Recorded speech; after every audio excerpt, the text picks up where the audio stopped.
Greetings, my dear viewer. You're on the channel The Price of Cheating.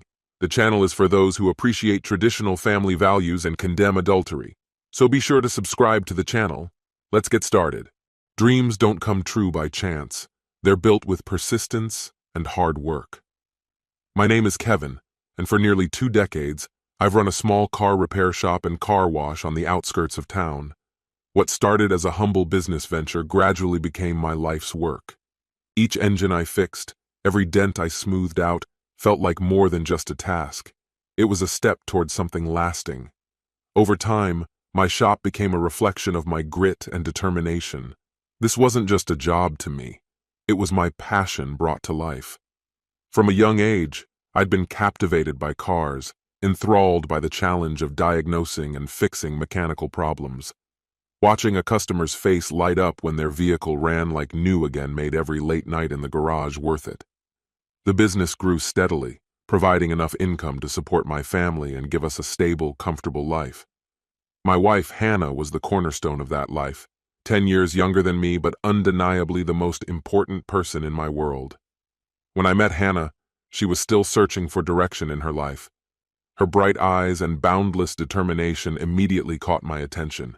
Her energy was infectious, and it wasn't long before we were inseparable. We married while she was still in school, and I promised her I'd do everything in my power to help her succeed. I picked up extra shifts, skipped vacations, and poured every spare dollar into her education. When she wanted to pursue additional certifications, I paid for those too. I never questioned whether it was worth it. I believed in her completely. Hannah's hard work paid off. She earned her finance degree and steadily climbed the corporate ladder, moving from one company to the next with growing roles and greater responsibilities. A little over a year ago, she landed a prestigious position at a high-profile investment firm. Her new salary even surpassed what I was making at the shop, but to me, it felt like a shared victory. We'd built something together, a home, a family with 2 wonderful kids, and a life filled with pride and accomplishment. Everything should have felt perfect. But perfection is an illusion, and I see that now. Her new role demanded more of her time, longer hours, business dinners, and endless networking events. At first, I brushed it off, telling myself it was temporary. Her drive and ambition were traits I'd always admired, but as the late nights turned into a routine, something shifted. She'd leave the house early, come home well after dinner, and even when she was physically present, her mind was somewhere else. Our conversations grew short and transactional, like 2 people checking items off a list. The warmth that once filled our home faded into a distant chill. The signs were there, plain as day. New, high-end clothes filled her closet, sleek, professional attire that seemed more suited for a runway than an office. Her perfume changed too, a rich, unfamiliar fragrance that lingered in the air long after she'd walked out. Her phone was always in her hand, vibrating with constant notifications. She'd leave the room to answer calls in hushed tones, and at night, I'd catch glimpses of her screen's glow as she tapped away at messages. But it wasn't just the physical signs that unsettled me. It was the way she'd stopped looking at me. Her eyes passed over me like I was furniture, something there but unimportant. One night I'd had enough. I'd spent too many evenings swallowing my doubt and pretending nothing was wrong. When she finally came home, 2 hours later than she'd promised, I was ready. She set her bag down without a word, her eyes on her phone. "We need to talk," I said, trying to keep my voice steady. She glanced up briefly, her face a mask of irritation. "Can it wait? I'm exhausted." "No, it can't," I replied firmly. "You've been coming home late for weeks, always glued to that phone. You're not here for me, and you're not here for the kids. I'm done pretending everything's fine. What's really going on, Hannah?" She exhaled sharply, tossing her bag onto the table with too much force. "Kevin, don't do this right now. My job—" "No," I interrupted, anger surging through me. "Don't blame this on your job. I've supported you every step of the way. I've sacrificed for you. I've put in the work so you could chase your dreams. And this is what I get in return?" Her eyes locked on mine, hard and unyielding. "You want the truth? Fine.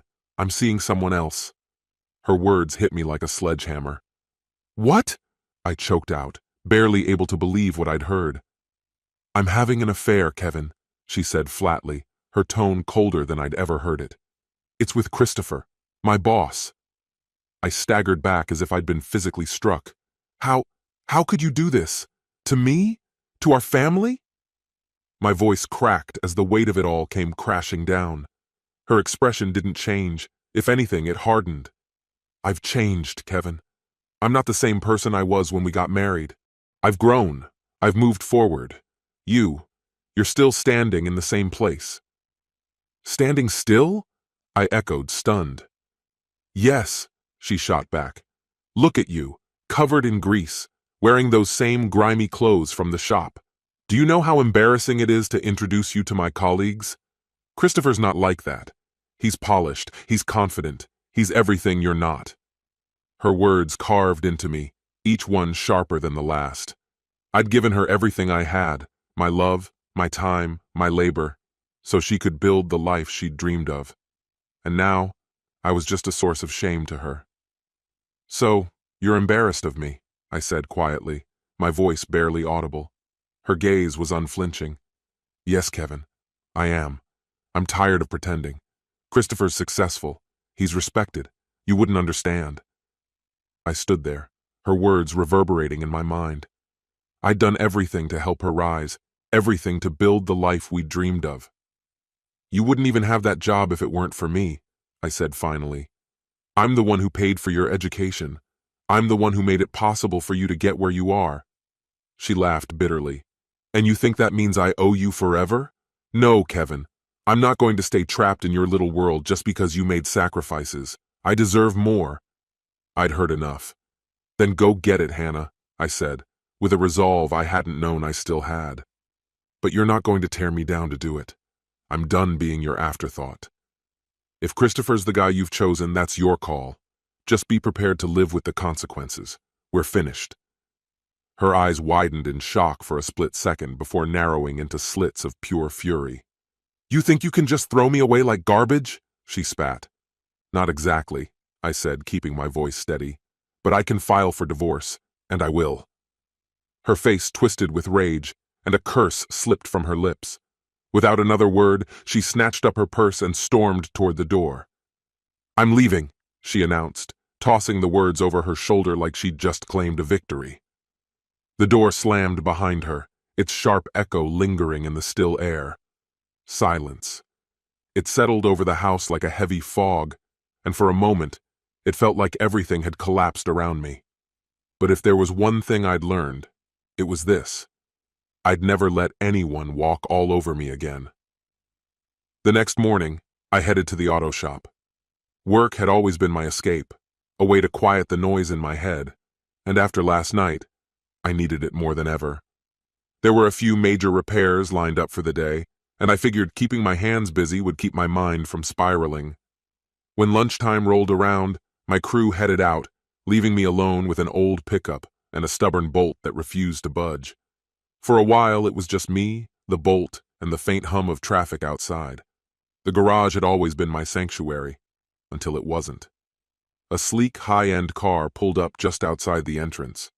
The kind of car that's so polished it looks like it's never seen a pothole. The type you'd see on a billboard with a price tag big enough to make you laugh. The driver's door swung open, and out stepped a man who looked like he'd just walked off the set of a luxury watch commercial. Tailored suit, glossy leather shoes, and a walk so self-assured it bordered on parody. He strolled toward me, each step a declaration of his own importance. "You Kevin?" he asked, his voice thick with entitlement, like I should be honored he'd even spoken to me. "Depends," I muttered, not bothering to look up. "Who's asking?" "Name's Christopher," he said, puffing out his chest like a rooster in a fresh patch of dirt. "Hannah's boss. We need to have a chat." That's all it took. I knew exactly who he was. The man who'd wrecked my marriage was standing right in front of me. My grip on the wrench tightened, and for a brief moment, the idea of introducing it to his face seemed far too tempting. But I'm not an idiot. Ruining a perfectly good tool on him wouldn't be worth it. I kept my gaze on the Bolt, giving him nothing more than my attention. Barely. "If you've got something to say, spit it out," I said, still focused on my work. His grin widened, as if he'd just been handed a microphone. I'm here to make sure Hannah's taken care of, he declared, his tone slicker than motor oil. She's offering you a clean break. Sign over the house, don't ask for any of her money, and she'll keep the kids. Honestly, it's more than you're worth. I didn't even glance his way. I swapped out my tool, wiped my hands on a rag, and moved to the other side of the truck. My silence must have gotten under his skin because his voice got sharper, his footsteps pacing behind me. Don't act like you're above this, he barked. You're a mechanic, Kevin. Look at you. Grease on your hands, working in this dingy garage. Meanwhile, Hannah's moved up, and you're still stuck here. I glanced over my shoulder, grabbed a grease-covered wrench, and held it out to him. Here, hold this a second, I said. He took it. Oh, he took it. Maybe it was instinct. Maybe it was his overblown ego, but he grabbed it like it was a trophy. The look on his face when he saw the black grease coating his hand, absolutely priceless. Thanks, I said, grinning as I took the wrench back. He stared at his hand like he'd just been cursed. His face flushed red, then darker, his eyes locked on me like I'd committed some kind of crime. You think that's funny? He growled, his voice trembling with rage. When we're done with you, you'll have nothing. No house, no cash, no kids. We've got the best lawyers money can buy. I shrugged, turning a bolt with slow, deliberate twists. That's nice, I said. Then what? His jaw twitched. His fists clenched so tight his knuckles went white. Then you'll be right here, he sneered, living like the dirty little nobody you've always been. He followed me around the garage like some TV lawyer in a closing argument, throwing around phrases like alpha male and real man, like he'd picked them up from a self-help podcast. I stopped, tilted my head, and let a slow grin spread across my face. You're right, Christopher. We're not in the same league. I leaned in just a bit.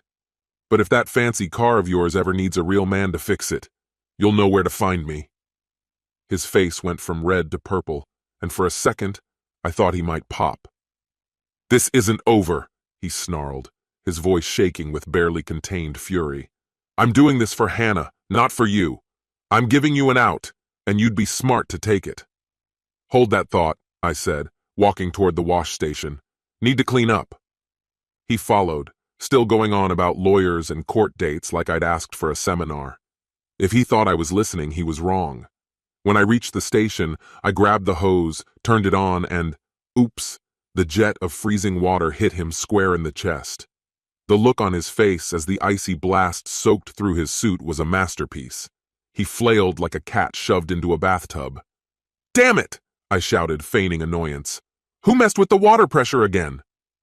Rain-soaked and defeated, Christopher stood motionless, rivulets of water tracing down his face, while his hair clung to his head in limp, soggy strands. If roosters had bad days, this is exactly what one would look like after losing a backyard brawl. Fighting the urge to burst out laughing, I reached over and twisted the faucet handle, cutting off the deluge. That's rough, man, I said, barely able to keep a straight face. On the bright side, you're definitely refreshed now. Free spa treatment, no appointment required. For a heartbeat, Christopher remained still, water dripping from his chin, his eyes wide with disbelief. His mouth opened and closed like a fish gasping for air on a dock. I wondered if he'd lost the ability to speak, but that moment of calm didn't last.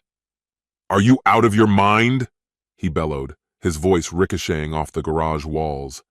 He pointed an accusatory finger straight at me, his face rapidly shifting from pale shock to volcanic red. Do you have any idea how much this suit costs? You're going to pay for this, Kevin. Count on it. Oh no, not the dreaded count on it threat, I said, grinning as he spun on his heel in a dramatic exit attempt. But the universe had other plans. His polished leather loafers, slicker than a seal on ice, betrayed him. With a sudden whoop, his feet shot forward and he crashed flat onto his back with a resounding thwap, the unmistakable sound of soaked fabric smacking concrete. That was it. I couldn't hold it in. Laughter erupted from me like an overshaken soda can. Oh no! Down goes the alpha male! I wheezed, tears stinging my eyes. Breaking news! Man defeated by puddle. Call the press. Right on cue, Dave, my ever-loyal assistant, walked in, his eyes darting between me, Christopher's sprawled-out form, and the mini flood soaking the garage floor. His brow wrinkled in confusion. Boss?" he asked, his gaze locking on me. "What's happening here?" "Dave, meet Christopher," I said, swiping at my tear-streaked face. "He's here on extremely important business." Being the good-hearted guy he is, Dave rushed to help. He crouched down, gripped Christopher's arm, and heaved, only for fate's mischief to strike again. There was a sharp "rrrr" as Christopher's high-end designer jacket gave up on life. The sleeve peeled clean off like a banana skin. Dave's eyes shot wide and his jaw dropped in horror. "Oh no! Oh no, no, no!" he muttered. Christopher's face twisted in anguish as he stared at the shredded fabric dangling from Dave's hand like a casualty of war. "My jacket?" he screeched, his voice cracking. "Do you know how much this jacket is worth? It's worth more than your whole paycheck, you idiots!" "Oof, that's rough, buddy," I said, trying to sound sympathetic but failing miserably. "That's what happens when you mix dry clean only with a high-pressure rinse cycle." Dave finally managed to haul him to his feet, though Christopher's pride was well beyond salvage. His face, tight with rage, glistened with water and barely restrained tears. Moments earlier, he'd strutted in with the air of a king. Now he looked like a drenched toddler who'd dropped his ice cream cone. Without a word, Christopher sloshed his way toward the exit, his soaked shoes releasing a pitiful squeak squeak with each step. "Hey, Chris," I called after him, still grinning like a fool. "Might want to rethink that count on it line next time." He didn't respond. He climbed into his luxury car, dripping water all over the pristine leather interior, and peeled out of the driveway, leaving behind a pair of tire streaks and a whole lot of wounded dignity. Dave's head swiveled toward me, his expression caught between disbelief and awe. "Boss, what was that?" "That, Dave," I replied, still gazing at the retreating car, "was divine justice served with a side of slapstick." Later that day, while working on a stubborn bolt, I found myself grinning out of nowhere. I'd just witnessed the world's most unplanned comedy show, live and in HD. Dave's eyes suddenly lit up with excitement. "Boss! The security cameras!" he exclaimed. "We've got to watch the footage. That was pure gold." He didn't need to convince me. We made our way to the office, pulled up the recording, and hit play. Watching it back, frame by frame, was somehow even funnier. Christopher's entrance, his shower, the cartoonish fall, all of it, crystal clear and immortalized. Dave was clutching his sides, howling like it was the funniest movie of the year. "His face! His face!" Dave choked between breaths. "I'm going to need oxygen, I'm serious." "Save that to a flash drive," I told him, still wiping tears from my face. "This one's going in the vault." Later, flash drive in hand, I sat across from Mr. Collins, a lawyer as sharp as a razor and just as ruthless. I laid it all out for him, Hannah's betrayal, Christopher's bluster, and the pièce de résistance, the video. When he watched it, a slow, predatory grin crept onto his face. "This," he said, jabbing a finger at the screen, "is a masterpiece. We'll make sure Hannah gets exactly what she's legally owed, and not a penny more." "That's the plan," I replied, feeling lighter than I had in weeks. Back home, I got to work reclaiming my life. I changed every lock, called the bank to freeze joint accounts, and boxed up all of Hannah's designer clothes, shoes, and perfumes. I lined the boxes up by the door like luggage at a hotel checkout. When her car pulled up outside, I braced for impact. A minute later, I heard the sound of her jiggling the handle and cursing. "What the? Why won't this stupid door open?" she shrieked. My phone buzzed. "Kevin, what's going on? The door's stuck," she snapped. "Not stuck," I said, my voice calm as ever. "Locked. Go stay with your soggy peacock." Silence. Then, "You'll regret this, Kevin." "No," I said, hanging up with a smile. "I really don't think I will." "Open the door now!" Hannah's voice cut through the air, sharp and unyielding. "Not happening, Hannah," I said, my tone steady but resolute. "You made your bed, now lie in it. Your stuff's outside. Collect it and be on your way." Without waiting for a reply, I hung up. From the living room window, I watched her march toward the boxes, her face twisted in fury. She moved with the wild unpredictability of a toddler mid-tantrum, arms flailing as she muttered to herself. Every few steps, she'd whip her head around to glare at the house, her eyes brimming with unspoken curses. As she hoisted the final box into the trunk of her car, she spun on her heel, her eyes locking onto me like crosshairs. She yelled something about how I'd regret this and pay dearly. Seconds later, her tires screeched down the street, the sound lingering like an echo of her rage. 2 weeks later, the court date arrived. By that point, it was clear Hannah and her new partner, Christopher, believed they'd already secured victory. Hannah entered the courtroom with the flair of someone walking a fashion runway. Her outfit was a blatant display of wealth, every piece likely worth more than a month's rent. Her head was high, her eyes sharp and unforgiving as they locked onto me.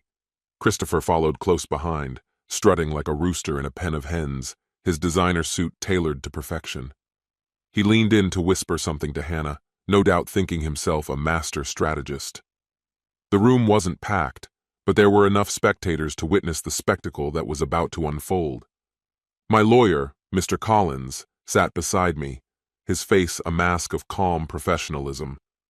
Across the aisle, Hannah's legal team gathered like a battalion of overpaid soldiers ready to storm the gates. Christopher took a front row seat, arms folded, his face a portrait of self-importance.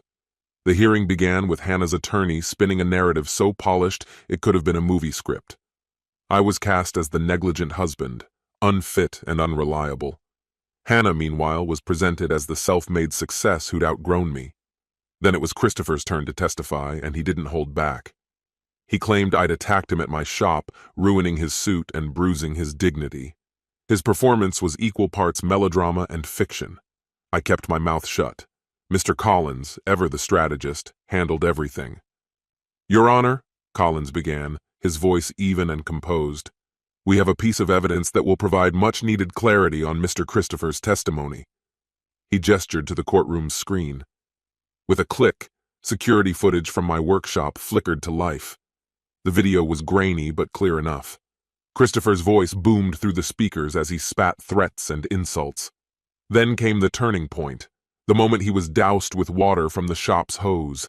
Gasps rippled through the courtroom, followed by a wave of stifled laughter as the footage showed Christopher's legs flailing before he hit the floor in a clumsy sprawl. "As you can see," Collins said, pausing the video on the frame of Christopher's less than dignified landing, "my client did not initiate any aggression. In fact, Mr. Christopher's version of events appears to be a work of pure imagination." That's out of context," Christopher stammered, his face burning red. "Out of context?" Collins's eyebrows lifted. "Please, Mr. Christopher, enlighten us. What context justifies barging into a man's workplace, hurling threats, and filing a false claim of assault?" Across the aisle, Hannah's lawyers shifted uncomfortably, their eyes glued to their notes. Collins pressed forward, dismantling every flimsy point they'd raised. Argument by argument, he took them apart with precision and patience. The second day's focus shifted to dividing assets, custody of the kids, and financial arrangements. Hannah's strategy was transparent. She wanted the house, full custody, and a chunk of my income. But Mr. Collins had come prepared. "We have documented proof," he announced, sliding forward a stack of bank records, "that Mrs. Hannah misappropriated joint funds to finance her affair with Mr. Christopher." He laid out travel itineraries, hotel receipts, and invoices for luxury items, all purchased with our shared finances. Hannah's lawyer objected, but the evidence was irrefutable. Collins then revealed documentation of how I'd supported Hannah's education and career advancement throughout our marriage. "My client invested in his wife's future," Collins declared, "and now that she's reaped the rewards, she's attempting to leave him with nothing." Custody was next on the docket. Hannah's team argued that I was unfit to be a full-time parent. Collins countered with testimonials from my sister and letters from my children's teachers, all praising my role in their lives. "Mr. Kevin has consistently shown dedication to his children's well-being," Collins concluded. "His actions speak for themselves." Meanwhile, Mrs. Hannah's attention has clearly shifted from family obligations to self-interest. By the end of the first hearing, Hannah's case was crumbling. The final blow came when Christopher abandoned her. Rumor had it that he'd pushed her employer to fire her, hoping to distance himself from the fallout. Without his support, her legal team's resolve waned. At the second hearing, Hannah's confidence had vanished. Her attorney's arguments were weak, and their attempts to salvage the case failed. The judge's decision was swift.